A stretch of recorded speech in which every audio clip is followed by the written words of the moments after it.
Welcome back to the American Freedom Law Center's Faith and Freedom Report. We keep you up to date on those important issues affecting your faith and freedom across our great nation. Today I want to tell you about a lawsuit we recently filed against several university officials at the State University of New York at Buffalo for violating the free speech rights of pro-life demonstrators. This past April, the Center for Bioethical Reform, or CBR, a pro-life organization from California, partnered with a student organization to hold a pro-life demonstration on the Buffalo University campus. For 2 days, CBR and the Buffalo University chapter of Students for Life brought the Genocide Awareness Project, or GAP, to the university campus. GAP is a traveling photo mural exhibit that compares abortion to historically recognized forms of genocide such as the Holocaust. The GAP display uses graphic images to demonstrate the irrefutable truth that abortion is a violent act that results in the death of an innocent human life.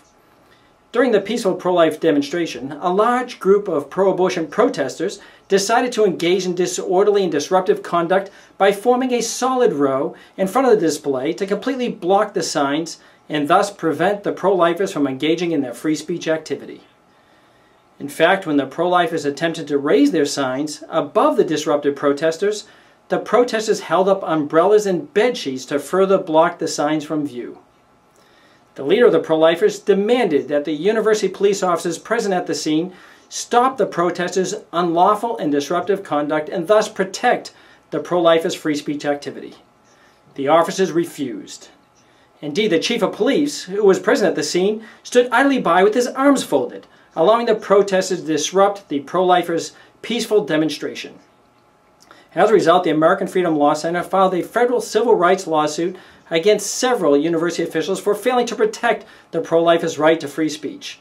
By effectively joining a hostile mob intent on suppressing the pro-lifers' speech, these government officials violated the First Amendment. Indeed, this is a classic case of the government enforcing a heckler's veto. I'm Robert Muse, co-founder and senior counsel for the American Freedom Law Center, bringing you this Faith and Freedom Report. You can learn more about the American Freedom Law Center and its fight for your faith and freedom at www.americanfreedomlawcenter.org.